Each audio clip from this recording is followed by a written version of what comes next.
Hey everybody, Naomi back with IGN's E3 live show, streaming at you from e3.ign.com. Right now we have a game that will get RPG fans giddy with excitement. It's time to check out The Elder Scrolls V Skyrim.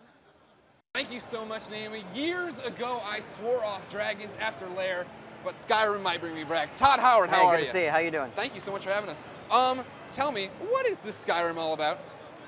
It's our latest Elder Scrolls game. The last one we did was Oblivion, back in 2006. And so we're coming back on the 360 PS3 PC with Skyrim, all new technology, and bringing dragons on the screen. Like that's what we want. Some yeah, big old dragons. When you think fantasy, often you think of things, dragons, and we've never done them in a game, and we want to try to bring them to the screen in a way that pays off visually on what you think of dragons when you read fantasy or see movies, but also a lot of cool gameplay with them as well. Well, great. Let's watch some of this cool gameplay. We got the B-roll for you. Yep. So who do we play in this game? What's our story? You are Dragonborn, which means you are born with the soul of a dragon, and that plays into the main quest of the game. And it's a mystery why the dragons have returned and what your role is in that. What you're seeing here is a little bit after the character generation sequence in the game, when you step out into the open world. And so we really try to give you just a big, vast world to go play in. Lots of features, lots of content.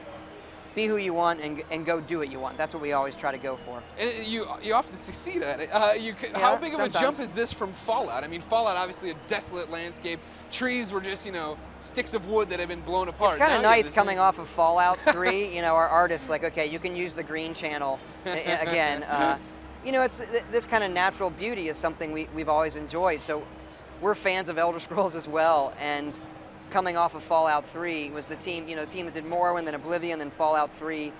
We also knew just technically there was a lot we could do on this hardware. But it is very nice for us to get back to a world like this. Totally. And now you want to talk about some of the changes. Obviously, looking at it, it looks, awesome. It looks way better. And it's all in the 360, by the way. Oh, so, okay. Yeah. Well, then I don't care anymore. No. The thing I like about it is that when you cut to third person now, how natural that looks. We saw some a second we have a new animation system. We find a lot of people do like to play in third person, even though it's primarily a first person game. Yeah. Whether you want to just look at your guy running around, but we have overhauled that a lot to make it, much more viable option compared to the other third-person games that are out there, whether that's Assassin's Creed or something else. Yeah. How varied are the environments we're getting into? I mean, you start down there in that leafy, very, very beautiful. A lot more than we've done before. We wanted to get, even though you think Skyrim and mountains and snow, there are a lot of different environments, from pine forests to the tundra, this big grasslands in the middle of it, fall forest, and then as you go up into the mountains, it gets snowy. The game also gets harder, so we kind of use the elevation as a good thing to guide the player for, it's going to get tougher the higher you go. Now, as we watch those, it seems like from a novice perspective, there's a lot of player choice, I would say. Yeah, at 1 second I'm shooting lightning and sun out of my hands, the next I've got 2 swords, then I've got a shield and a sword. How's the weapon in combat? How does that break down? So the way we do it is, you just put what you want in your hands, and that's really the character you're playing. So you don't pick a class. Gotcha. As you do things, the skills just go up. So if you want to do this and use fire in your left hand, a sword in your right hand, you're going to get better. You see the one-handed increase there. Everything you do you're going to get better at it, and that's going to make you level up. And when you level up, you do get to go and pick a perk. So we are using a system kind of like we did in Fallout 3, where there are perks, but there are a lot more here, and that lets you define your character throughout the game. For fans of Fallout who maybe haven't played Oblivion or now jumping into this fantasy world, what can they expect? I mean, have you taken a whole bunch of Fallout ideas and brought them over? The perks are probably the biggest thing we took over and expanded a lot. Yeah. So they're actually like these perk trees under the skills, and more of it is how people experience our kind of game. That it's a big, wide open thing. We don't know what they're going to do. We just like to give them a lot of tools. So, I think we're getting more comfortable at giving up control to the player. Like, we're not going to control the flow as much as you are. Sometimes you're going to want a lot of action.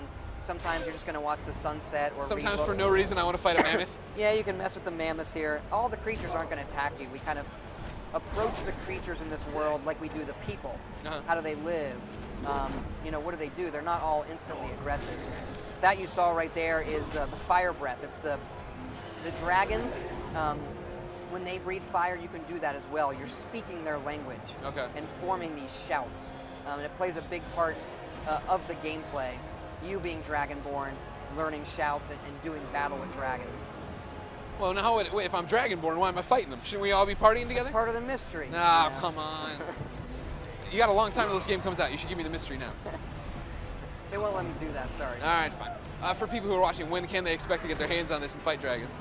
It's coming out 11/11/11, so November 11th. Easy release date. Yeah, it's a great release date. So now, 11/11/11, coming up soon. Not that far out. It's not. How hard are you crunching on this thing right now back at home? You know, we're working really, really hard. We want to put as much as we can into the game, and we have so much content. There's a lot of stuff to polish.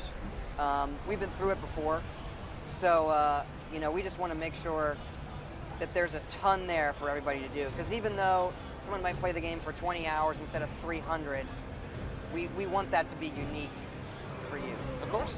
Todd, anything we didn't touch on that you want people to know about the game? No, just thanks to everybody who's given us all the support and all the feedback we've gotten from everybody. It, you know, makes it all worthwhile to have people say, you know, that's great, I want it, keep going. So great. Thanks to everybody. IGN too for all the support. Oh, well, you know, Thanks. come on now, IGN. Don't worry about us. All right. Todd, thank you so much. Thanks. Ladies and gentlemen, Skyrim, 11/11/11. Let's kick it back to Naomi. So want to play that. Anyway, did that game look as awesome to you as it did to me? Let us know. Follow at IGN and on Twitter and tweet your thoughts with #E3. Coming up next, we're going to switch gears completely and head into the wrestling ring. It's time to get back to basics with WWE 12.